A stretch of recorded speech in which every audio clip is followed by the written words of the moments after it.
जय माता जगत जननी की। आज इस वीडियो में दुर्गा सप्तशती का 9वां और 10वां अध्याय आप सभी के लिए लेकर के आई हूँ। तो जैसा कि 9वें अध्याय में हम पढ़ेंगे निशुंभ का वध। राजा ने कहा, हे ऋषिराज, आपने रक्त बीज के वध से संबंध रखने वाला वृतांत मुझे सुनाया। अब मैं रक्त बीज के मरने के पश्चात क्रोध से भरे हुए शुंभ व निशुंभ ने जो कर्म किया है वह सुनना चाहता हूँ। महर्षि मेधा ने कहा, रक्तबीज के मारे जाने पर शुंभ और निशुंभ को बड़ा ही क्रोध आया और अपनी बहुत बड़ी सेना इस प्रकार सर्वनाश होते देखकर निशुंभ देवी पर आक्रमण करने के लिए दौड़ा। उसके साथ बहुत से बड़े बड़े असुर देवी को मारने दौड़े और महापराक्रमी शुंभ अपनी सेना सहित चंडिका को मारने के लिए बढ़ा। फिर शुंभ और निशुंभ का देवी से घोर युद्ध होने लगा और वह दोनों असुर इस प्रकार देवी पर बाणों को फेंक रहे थे मानो कि मेघों से वर्षा हो रही हो। दोनों के चलाए हुए बाणों को देवी ने अपने बाणों से काट डाला और अपने शस्त्रों की वर्षा से उन दोनों दैत्यों को चोट पहुंचाई। निशुंभ के तीक्ष्ण तलवार और चमकती हुई ढाल लेकर देवी माँ के सिंह पर जब उसने आक्रमण किया तब अपने वाहन को चोट पहुंचता देखकर देवी ने अपने एक बाण निकालकर निशुंभ की तलवार व ढाल दोनों को ही काट डाला। तलवार और ढाल के कट जाने पर निशुंभ ने देवी पर सख्ती से प्रहार किया। देवी ने अपने चक्र से उसके 2 टुकड़े कर दिए। फिर क्या था, दैत्य मारे जाने के जल भुन गया और उसने देवी को मारने के लिए उसकी ओर शूल फेंक दिया, किंतु देवी ने अपने मुक्के से उसको चूर चूर कर डाला। फिर उसमें देवी पर गधा से प्रहार किया। देवी ने त्रिशूल से गधा को भस्म कर डाला। इसके पश्चात वह फरसा हाथ में लेकर देवी की ओर लपका। देवी ने अपने तीखे बाणों से उसे धरती पर सुला दिया। अपने पराक्रमी भाई निशुंभ के इस प्रकार के मरने पर शुंभ क्रोधित होकर फिर से देवी माँ को मारने के लिए दौड़ उठा। वह रथ में बैठा हुआ उत्तम आयुधों से सुशोभित अपनी 8 बड़ी बड़ी भुजाओं से सारे आकाश को ढके हुए था। शुंभ को आते देखकर देवी ने अपना शंख बजाया और धनुष की टंकोर का भी अत्यंत दुहस्त शब्द किया। साथ ही अपने घंटे के शब्द से, जो कि संपूर्ण दैत्य सेना के तेज को नष्ट करने वाला था, संपूर्ण दिशाओं में व्याप्त कर दिया। इसके पश्चात देवी के सिंह ने भी अपनी दहाड़ से, जिसे सुनकर बड़े बड़े बलवान चूर हो जाते हैं, उसी प्रकार आकाश, पृथ्वी और 10 दिशाओं को पूरित कर रहा था। फिर आकाश में उलटकर काली घटाएं अपने दांतों तथा हाथों को पृथ्वी पर पटका। उसके ऐसा करने से देखो मानो जैसे कि वर्षा की गर्राहट हो रही हो, बादल गरगरा रहे हों। इस प्रकार माता रानी ने ऐसी शंख और घंटे की आवाज की। इसके साथ ही शिवदूतनी ने असुरों के लिए भय उत्पन्न कर दिया। इसके साथ ही यह सुनकर दैत्य थर्रा उठे और शुंभ को बड़ा क्रोध आया। फिर अंबिका ने उसे, अरे दुष्ट, खड़ा हो जा ऐसा कहकर और आकाश से सभी देवी देवता उनका जयकारा करने लगे। शुंभ ने कहा, आज आकर ज्वालाओं से युक्त एक अत्यंत ही भयंकर शक्ति छोड़ी, जिसे आते देखकर देवी ने अपनी अहोल्का नामक शक्ति से उसे काट डाला। तब शुंभ के छोड़े बाणों को देवी ने और देवी के छोड़े बाणों को शुंभ ने अपने बाणों से काटकर सैकड़ों और हजारों टुकड़ों में परिवर्तित कर दिया। इसके पश्चात जब चंडिका ने क्रोध से भरकर शुंभ को त्रिशूल से मारा तो वह मूर्छित हो गया और धरती पर गिर पड़ा। जब उसकी मूर्छा दूर हुई तो वह धनुष लेकर आया और अपने बाणों से उसने देवी काली तथा सिंह को घायल कर दिया। फिर उस राक्षस के 10,000 भुजाएं धारण करके चंद्रिका आयुधों से देवी को आच्छादित कर दिया।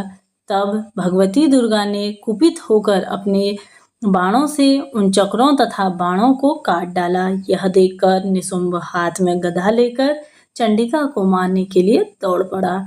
उसके तीर आते ही देखी कि देवी ने अपनी धारदार खंडक से उसके गधा को काट डाला। फिर उसको देखकर देवी ने बड़े जोर से ठहाका लगाया। अभी वह निकलने भी न पाया कि उसके सिर अपनी तलवार से माँ ने काट डाला। फिर सिर के कटने के साथ ही वह पृथ्वी पर जा गिरा। तदंतर सिंह दहाड़ दहाड़ कर असुरों का भक्षण करने लगा और काली शिवदूतनी भी राक्षसों का रक्त पीने लगी। कौमारी की शक्ति से कितने ही महादैत्य नष्ट हो गए। ब्रह्मा जी के कमंडल से जल से कितने ही असुर समाप्त हो गए।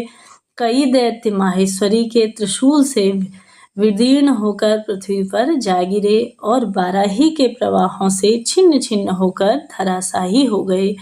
वैष्णवी ने भी अपने चक्र से बड़े बड़े महापराक्रमियों का कचमूर निकालना लग गए और साथ ही उन्हें यमलोक भेज दिया और ऐन्द्री के कितने ही महाबली राक्षस टुकड़े टुकड़े हो गए। कई दैत्य मारे गए, कई भाग गए और कितने ही काली शिवदूतनी और सिंह के और कई दैत्यों को काली ने, शिवदूतनी ने और साथ ही सिंह ने भक्षण कर दिया। तो बोलिए माँ जगत जननी की, माँ कालिका की जय हो। तो यह था 9वां अध्याय। अब हम 10वां अध्याय शुरू करेंगे। चलिए 10वें अध्याय में पढ़ेंगे शुंभ का वध। महर्षि मेधा ने कहा, हे राजन, अपने प्यारे भाई को मरा हुआ तथा सेना को नष्ट हुए देखकर क्रोध से भर के दैत्यराज शुंभ कहने लगा कि दुष्ट, हे दुर्गे, तू अहंकार से गर्व मत कर, क्योंकि तू दूसरों के बल पर लड़ रही है। देवी ने कहा, हे दुष्ट, देख, मैं तो अकेली हूँ। इस संसार में मेरे सिवा दूसरा कौन है? यह सब मेरी शक्तियाँ हैं। देख, यह सब की सब मुझ में ही प्रविष्ट हो रही हैं। इसके पश्चात ब्राह्मणी आदि सब देवियाँ उस देवी के शरीर में लीन हो गई और देवी अकेली रह गई। तब देवी ने कहा कि मैं अपनी ऐश्वर्य शक्ति से अनेक स्वरूपों को से उत्पन्न हो सकती हूँ। देवताओं तथा राक्षसों को के देखते देखते देवी तथा शुंभ में भयंकर युद्ध होने लग गया। अंबिका देवी ने सैकड़ों अस्त्र शस्त्र छोड़े। उधर दैत्यराज ने भी भयंकर अस्त्रों का प्रहार कर आरंभ कर दिया। देवी के छोड़े हुए सैकड़ों शस्त्रों को दैत्य ने अपने शस्त्रों से काट डाला। इसी प्रकार शुंभ ने भी जो अस्त्र छोड़े उनको देवी ने अपनी भयंकर हुंकार के द्वारा ही काट डाला। दैत्य ने जब सैकड़ों बाण छोड़ दिए तो ढक दिए और क्रोध में भरकर देवी ने अपने बाणों से उसका धनुष नष्ट कर डाला। धनुष कट जाने पर दैत्येंद्र ने शक्ति चलाई, लेकिन देवी ने उसे भी काट कर फेंक दिया। दैत्येंद्र चमकती हुई ढाल लेकर देवी की ओर दौड़ा, किंतु जब वह देवी के समीप पहुंचा तो देवी ने अपने तीक्ष्ण बाणों से उनकी चमकती वाली ढाल को भी काट डाला। फिर क्या था? हे दैत्येंद्र का घोड़ा मर गया, रथ टूट गया, सारथी मारा गया। तब वह भयंकर मुद्रक लेकर देवी पर आक्रमण करने लगा और साथ ही साथ मुदगर से आतंक करते हुए तीक्ष्ण बाणों से माता रानी ने उसे काट दिया। इस पर दैत्य ने क्रोध से भरकर देवी की छाती में बड़े जोर से एक मुक्का मार दिया। दैत्य ने जब देवी को मुक्का मारा तो देवी ने भी उसकी छाती में जोर से एक थप्पड़ मार डाला। थप्पड़ खाकर पहले तो दैत्य पृथ्वी पर जा गिरा, किंतु फिर से वह उठ खड़ा हुआ और देवी को पकड़कर आकाश की ओर उछला और वह जहाँ दोनों में युद्ध होने लगा, वह युद्ध ऋषियों और देवताओं को आश्चर्य में डालने वाला था, क्योंकि देवी आकाश में दैत्य के साथ बहुत देर तक युद्ध करती रही।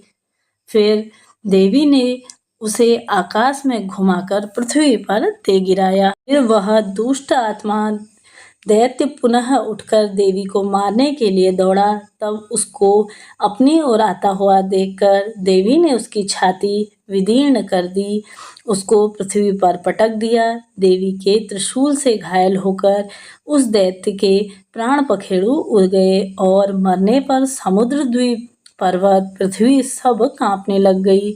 तदंतर उस सूचक मेघ और उल्कापात होते हैं। जब वह सब शांत हो गए, उसके मारे जाने पर नदियां अपने ठीक मार्ग में बहने लगी। संपूर्ण देवताओं का हृदय हर्ष से भर गया और गंधर्वियां सुंदर नाच करने लगी। गंधर्व बाजे बजाने लगे और अप्सराएं नाचने लगी। पवित्र वायु बहने लगी, सूर्य की क्रांति स्वच्छ हो गई, यज्ञशालाओं की बुझी हुई अग्नि अपने आप प्रज्वलित हो उठी तथा चारों दिशाओं में शांति ही शांति फैल गई। तो बोलिए माँ जगत जननी की जय हो। 10वां अध्याय यहाँ पे समाप्त होता है। मिलते हैं नेक्स्ट वीडियो में, तब तक के लिए जय जगत जननी माँ। हर हर महादेव।